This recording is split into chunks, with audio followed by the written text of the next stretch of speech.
आपका भी जब घर में झगड़ा हो किसी का, तो आपसे मेरी प्रार्थना है कि उस झगड़े को रोकने का प्रयास कीजिए। रिश्तों में कैंची चलाने से पहले सुई चलाना चाहिए। कैंची चलती है तो क्या होता है, एक का दो, और सुई चलती है तो दो का। हाँ, रिश्तों में कभी कैंची ना चले, रिश्ते में जब चले सुई बन करके जोड़ने का काम करना है, कैंची बन के तोड़ने का काम। पति पत्नी का झगड़ा है तो माता पिता को, सास ससुर को मिलजुल करके पति पत्नी में सुलह करानी चाहिए। लेकिन आजकल के लोग सुलह कराने की जगह और पति पत्नी को भड़का देते हैं। लड़के का पक्ष लड़के के माता पिता, लड़की की माता पिता, तू यहां आ जा, मैं तेरी तरफ से हूं। लो, रूस यूक्रेन की तरह युद्ध चालू, यहां से परमाणु हमला, वहां से मिसाइल दागी गई, पत्नी की तरफ से एक मिसाइल दागी गई, खबरदार शकल न दिखाना। तो पति की तरफ से परमाणु दागा गया, अपने बाप की बेटी है तो वापस मत आ जाना। लो भैया, महाभारत चालू। जरा से तुम्हारी ना समझी, जरा सी मूर्खता के कारण। इसलिए जब भी महाभारत की स्थिति बने तो पहले शांति का प्रस्ताव होना चाहिए। महाभारत युद्ध के पहले भगवान कौन सा प्रस्ताव लेके गए मेरी मां? जोर से बोलो मैया। तो आप लोगों में भी जब झगड़ा होगा तो पहले कौन सा प्रस्ताव आप लोग रखते हैं कि नहीं? शांति प्रस्ताव रखते हैं कि नहीं? पति पत्नी का झगड़ा हो तो पहला कौन सा प्रस्ताव? किसकी ओर से? किसकी ओर से?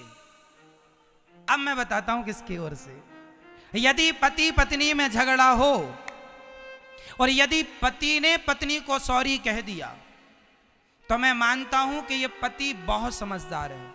और पत्नी ने सॉरी कह दिया पहला, जो पहला सॉरी कहेगा, जो अपनी गलती स्वीकार करके और उस गलती को भूल जाए, अरे गलती नहीं है तो भी तुम्हारी पति पत्नी है, काहे झगड़ा कर रहे हो, जो आदमी पहला सॉरी बोलेगा वही उस घर में सबसे बड़ा समझदार माना जाएगा, और जो बाद में सॉरी बोलेगा वो उस घर में सबसे बड़ा मूर्ख है।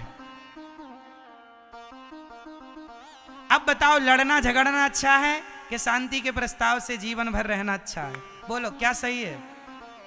छोटी छोटी अकड़, छोटा छोटा अहंकार लिए आदमी लड़ता रहता है। पति पत्नी के झगड़ों में महीना बीत जाता है जबकि कोई बात नहीं है। इसलिए मेरी मां, इन बातों में कोई दम नहीं है। भगवान शांति दूत बन के गए। आप भी शांति प्रस्ताव अपनी ओर से रख लो, समझदारी का परिचय दो। सामने वाला मूर्ख है तो उसे मूर्ख रहने दो, तुम तो समझदार हो। बाल्टी कुएं में जब उतरती है ना तो उसे भी जरा झुकना पड़ता है, तब वो पानी लेके आती है। यदि बाल्टी कुएं में जाए और खड़ी ही रहे, ऐसे बाल्टी खड़ी रहे, तो क्या भरेगी? कुएं में उतर के ना वो ऐसे पलट जाती है, झुक जाती है। सही है क्या मेरी मां? आपने कभी कुएं से पानी भरा? नहीं भरा होगा तो फिर आपको ज्ञान नहीं होगा। हमने भरा है। तो कुएं में जब बाल्टी उतरती है तो वो झुकती है, झुकती है तो भरती है। बस जो झुकता है वही संस्कारों से, गुणों से भर जाता है और वही महान होता है। इसलिए झुकता वही है जिसमें जान होती है, अकड़ खास मुर्दे की पहचान होती है। कई लोग अकड़ जाते हैं, हम नहीं सॉरी बोलेंगे। भाई भाई का झगड़ा हुआ, बड़ा भाई अकड़े बैठा है, मैं नहीं, तो ये भाई नहीं है, मुर्दा है। अकड़ता कौन है? मुर्दा। मरने के बाद ना बॉडी अकड़, इसलिए जब आदमी को ले जाते हैं ना, बांध के ले जाते हैं। आपने देखा कि नहीं? अर्थी को बांध के ले जाते हैं मैया, और कस के बांधते हैं, 2-3 गांठ खोले ना, उठ के भाग ना जाए, है ना मैया? आपके यहां बांध के ले जाते हैं कि नहीं? हमारे यहां तो कस के बांधते हैं, थोड़ा बहुत प्राण बचे हो तो निकल ही जाए।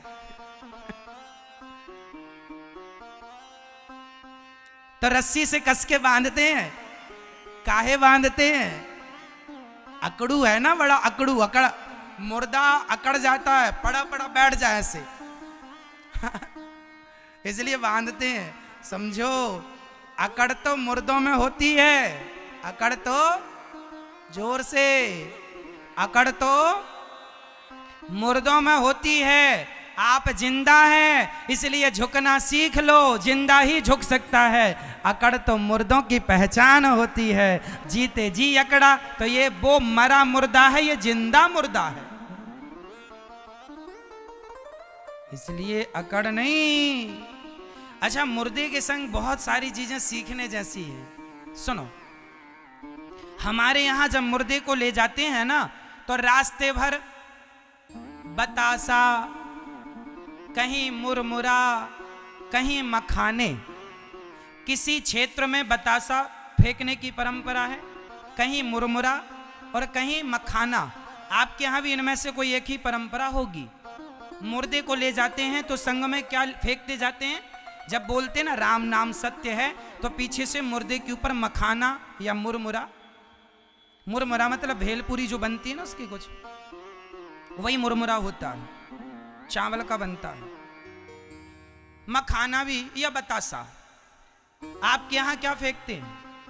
बतासा फेंकते हैं, मखाने फेंकते होंगे। चलिए, कुछ भी आप समझो, सब जगह की अपनी अपनी मान्यताएं परंपराएं, पर फेंकते जरूर है। एक सज्जन ने हमसे पूछा, महाराज जी ये मुर्दे के संग बतासा क्यों फेंक रहे हैं, मखाना? तो तीनों का गुण एक सा होता है। सुनो, मखाना भी फूला होता है, फूला ऐसे। मखाना मुंह फुलाए रहता है कि नहीं? और बतासा भी फूला होता है, उसको ऐसे मारो तो पिस जाता है, फूला रहता है बतासा। और मुरमुरा भी ऐसे ही फूला रहता, मुरमुरा।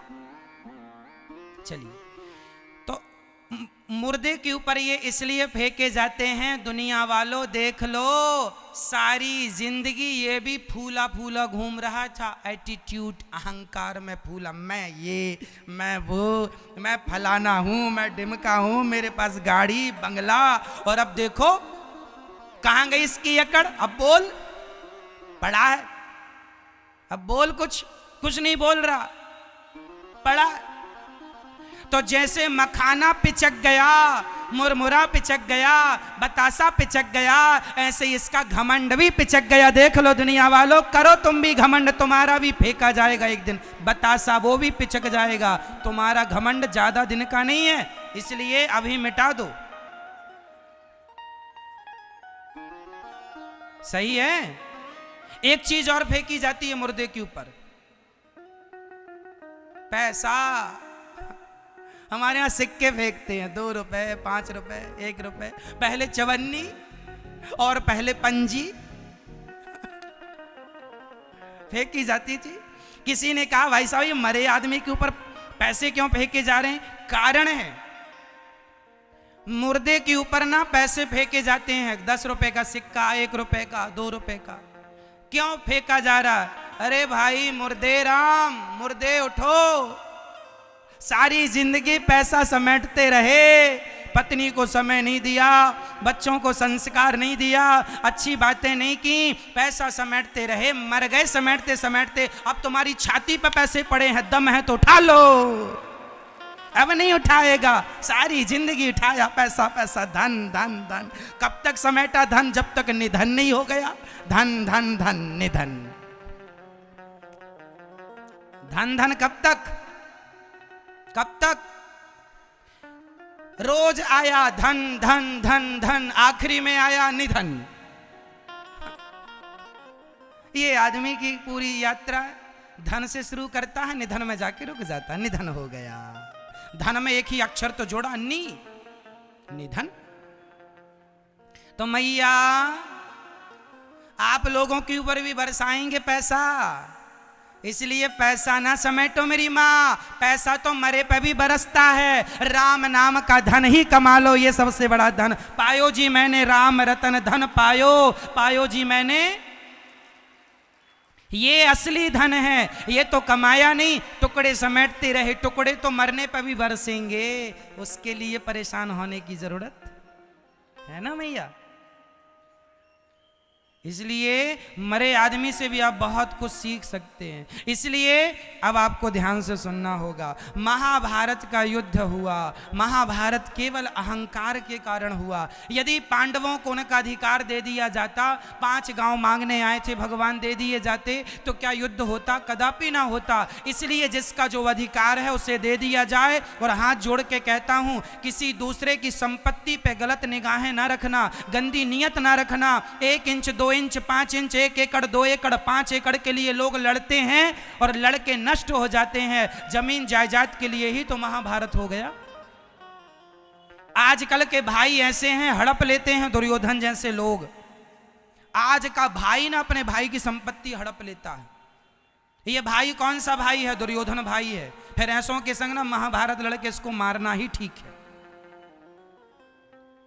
क्यों जी? कोर्ट कचहरी से ऐसा नहीं कि आप लोग गदा से मारने लगो,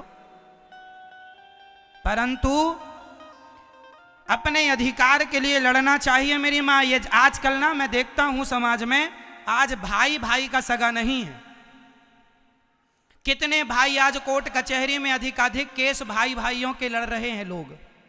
भाई से विवाद, प्रॉपर्टी। अरे तुम भाई भाई हो, एक थाली में खाया करते थे, एक शर्ट को दोनों मिल बांट के पहन लिया करते थे। अब समझदार हो गए हो तो बैठ के विवाद निपटा लो भैया। आधी तुम ले लो, आधी हम ले लें।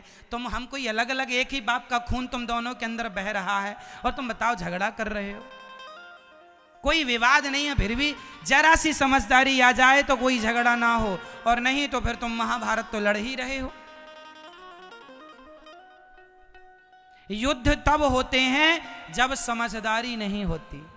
यदि दुर्योधन ने जरा सी समझदारी दिखाई होती तो महाभारत की नौबत स्थिति ना उत्पन्न होती। इसलिए समझदारी या तो आप दिखाएं या तो हम दिखाएं, 2 में से एक को समझदार होना पड़ेगा। या छोटा भाई समझदार हो जाए कि चल भैया तू ले लिया है, 2-4 इंच दबा लिया, कोई बात नहीं। या तो फिर वो समझदारी दिखाए, भैया तुम भी हमारे भाई हो, हमारे भी बच्चे हैं, तुम्हारे भी बच्चे हैं, भाई तुम्हें भी लगेगा आने पर आगे पर हमें भी आगे लगेगा, तो तुम मिल बांट के रहो। आजकल का भाई की संपत्ति हड़प लेता है। भाई साहब क्या कहें हम आपको, घोर कलयुग चल रहा। एक भाई वो थे भरत जी, जो अपने भाई के लिए अयोध्या का सिंहासन छोड़ के आए, और आज का भाई को मार रहा है, संपत्ति हड़प रहा है। देख तेरे संसार की हालत क्या हो गई भगवान, कितना बदल गया इंसान।